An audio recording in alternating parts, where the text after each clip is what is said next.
one interesting thing is actually how it was developed, because it's not really new agey, as I say, like EFT or something.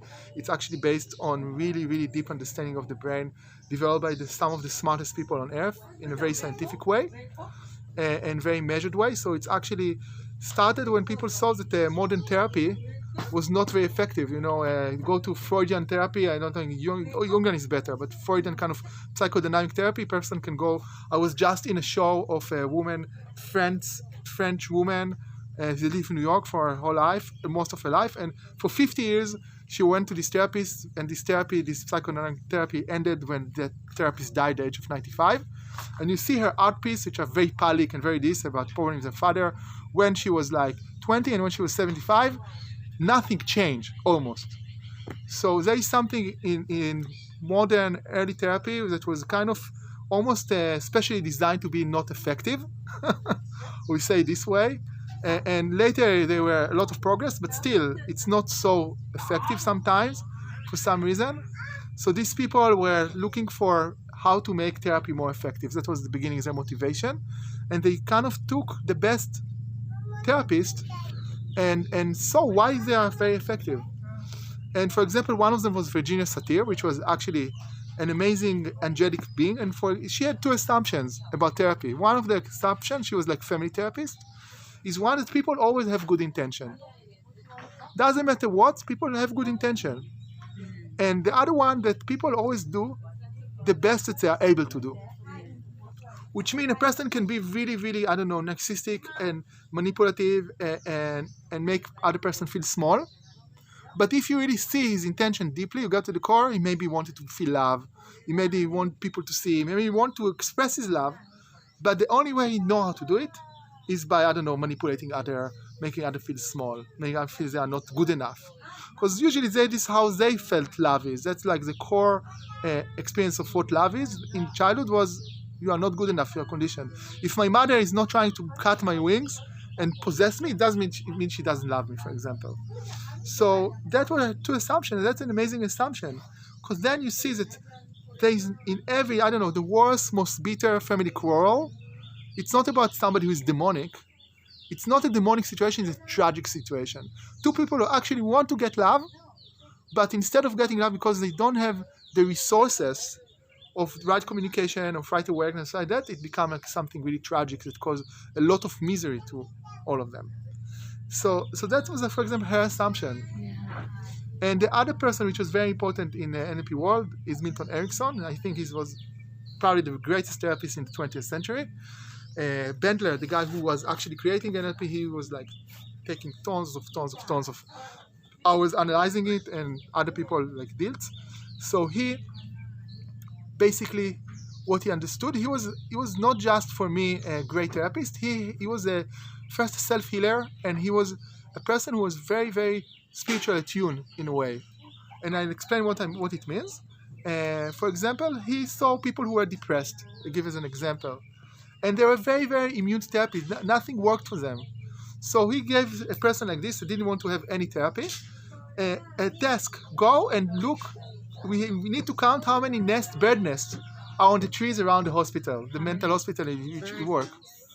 And so that person did it, and he came back, and he felt, I feel much better. Why did he felt much better? Because the body language of looking up is also the body language of feeling good. So he had to look all day up to the nest, and actually, without knowing he's doing therapy, he did therapy. So he was very clever in this respect. And one story about him, which is actually great, is a story about once a friend brought him to meet a really, really depressed, old, very rich woman. So he go to her house. You must be able to help her, but she was very unwanting to be helped. She was a widow. Her husband died 10 years before, and then she became kind of clinically depressed. And he went to, all the house was going like a Dracula castle. It was all dead. It was all heavy. It was all gloomy. It was like horrible house. It was a very rich house. And then he saw that there is one place in the house which was actually looked better, which was she grow flowers, and she has a little bit of a warm house. And then she came to him and asked him, what can I do? So he told her, he understood she's not a person for therapy. But he told her one thing that you should do. Every day you should look at the local newspaper. It was a small town, whatever fuel there is, and whatever a new baby there is, if there is a new baby, say, I'm happy with your happiness, and send them a flower. If there is a fuel, I'm sorry, I'm taking part in your sorrow, and send them a flower. So 10 years later, she was known as the happiest woman in town, and to her fuel came, when she died, about 1,000 people. And then they asked him, how did you know? What make you understand that this will work for her? Because nobody, she went to so much, she was a rich woman, she tried a lot of things, nothing helped her. And he told very, very simple things. So the only thing that had life in her house was basically her garden. And the only thing that can help a person in her condition is going out of thinking about yourself and putting your interest in somebody else. So this actually was involving the only two things that could work for her, which is being considered with somebody else and doing something that she loved more and with a purpose. So once she started doing this, she already changed her mood, for example. So it was a very interesting and wise observation that he had. And basically he developed modern hypnosis. He had the ability actually to put people in hypnosis in any situation. Because what is hypnosis? How you get hypnotic state? Basically, you break the patterns the person have, and then it's like a gap. His brain doesn't have is not oriented for a second, and then you can drop it into a deep state of trance, which is happening in many ways. In Zen, they use it. For example, they look for a person, for example, who is distorted, for example, and then they do something very surprising. They come to bring them the toothpaste, and as they come to bring the toothpaste, they drop it. And then the person expect a pattern to be complete, but the pattern is broken. It's not in that pattern, but a new pattern didn't come yet. And that's a moment in which reality is open in a certain way, and you can go into a deeper state, actually. So he used this situation a lot, and he himself was paralyzed, actually. Part of his life, he had this disease that he couldn't really move, so he had to use only his voice for part of his life. Then he actually healed himself through hypnosis and stuff that later will become NLP. And the idea was that basically he was one of the people who proved that really mind over body. That if you know how to use your mind in a very, very good way, your body will always follow in some ways. And a very interesting thing is that one of the people who kind of was inspired a little by this was Bruce Lee. Bruce Lee had an fighting accident, and he was paralyzed for 2 years, and the doctor said he will never be able to fight or not even able to stand. And he took these ideas, and for 2 years he sat there on his bed and he imagined little ants connect the nerves in his spine. For 2 years he did this visualization, and he did some other things that really shown that he was at least an intuitive NLPist. He knew like mystical Eastern practice. He came from a tradition of martial arts, has a lot of contact with Zen and all of these things, not really Zen Chan and stuff like this. And so he was able to use the mind in a trance state and actually give the mind the right instruction to build itself. And he went back and was getting to its full performances. And that's an amazing thing. And as I said, at a certain point, there was a really funny thing that the West versus the East, Russia versus the US, and the fight went into sports a lot. It was like a big sport of identity, who is better, the Russian athletes or the Western athletes. And then they both got to the same point. Actually, they had the gymnastic of Romania, for example. The head of the gymnastic of Romania created Nadia Comaneci, and then he trained the American Olympic team. He and other of these athletes understood the power of what is called mental exercise. That actually, if you see in your mind the full performance in its perfect way, it's kind of as you do it physically and even more. And so they create this idea of mental training, and those athletes that did it actually reach a higher level of performance. And that actually was also kind of initial NLP technique used for getting real world results. So it developed from a very interesting, very diverse background, and today there are so many, and it's also something that grows all the time. Every 10 years, it's like a whole new models are revealed, a new system revealed, they expand it, and so it's something that is actually really amazing and really interesting to see how it is, because they discover, first time since history, kind of the user guide of our brain in a way.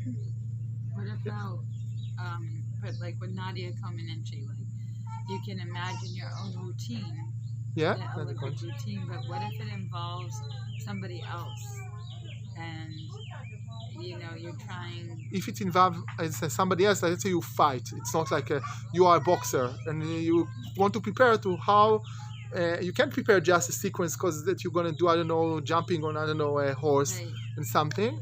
Then actually it's not about what the other person will do and prepare for it, but what is the state in which you want to be. The state.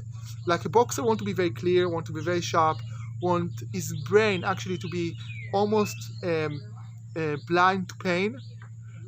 Blind to pain. You want to, because the brain is like sensitivity to information. That's actually one of the secrets in NLP. Let's take an idea. A person go on the street and he has a tooth pain. His brain, toothache. He will see all the dentist shops on the street that he never saw before. That is a very funny story. Once, I don't know, I bought a scooter, doesn't matter, and I had a friend who had this double scooter, and I was driving the scooter. And that day I see tons of double scooters, but before that I never noticed that there are even on the street. So actually our sensitivity to information is really, really extremely important. And our brain play with us like this because it chooses to show us something of reality and hide other thing of reality. And that's a very important thing. Let's say a person having a good day versus a person having a bad day. They might have the same kind of day objectively, but one person will notice all the bad things that happen. Why are you so sad? So one person will say, I don't know, the bus was getting late and I have to wait for half an hour. And then a really annoying person sat next to me and the smell was horrible and he was mumbling and then somebody brushed on me. And you have this experience and say, oh, it was a horrible day. The other person can say the same. Wow, the bus was late in half an hour. It was so much fun because I noticed this beautiful flower next to the bus station. And then I could also sense the smell of the flowers and near it. And then I saw something in the newspaper that was very funny. And then I wanted to see it. And you can't believe it. A really fat person sat next to me. And he was mumbling. It was so funny when he mumbled. And I was almost falling and losing my station because I was so sleepy. And then somebody brushed into me and waking me. Wow, it was so lucky to, So it can be the same information and how it's interpreted, but also the same information of what you notice of the information. Because your brain can choose to notice and focus on the smell of that person, which can be really annoying. But for example, on a really nice breeze of air that's coming from the window, or the really nice sound of the radio station, or whatever. And whatever, because our mind is like a state machine, it's called. If I'm like, say, sad, I will only see sad thing. You remember only sad, state machine, mental state machine. If I'm sad, it'd be much easier for me to remember sad experiences I had and to notice sad events around me. And if the mind is happy, it'd be very easy for him to remember happy states and to happy things, happy memory, and to also notice things that make me happy around me. This is how our mind kind of hypnotizes itself. Our mind actually hypnotizes ourselves into a reality which has usually nothing to do with the real experience, but it's kind of a self-hypnosis. We're always in self-hypnosis, basically. And the only time we are not in self-hypnosis, as I say, it's a state of deep meditation or breaking of pattern. Otherwise, we're in one hypnosis or the other. Even, for example, the feeling of duality. Let's go very spiritual. The feeling of duality because our brain has what is called self-representation system. The information that we receive is always separated into what is inner and outer. What is the model of my body and my body boundaries, and the model of what is outside. Actually, this is not what reality is. Reality is like a kind of screen which has tons of sensation, and then the mind creates a me and outside and a relationship between them all the time. But when you do Advaitic meditation or deep meditation, this model of reality, of model of self, become opaque. It is seen as what it is. It is just an illusion. And then you have this experience that this is just a field of consciousness in which a field of energy is playing some kind of game. It's like a screen on which there are pixels. And actually when you are in the screen pixels, there is no suffering because it's like the sky. The sky is always beautiful and happy.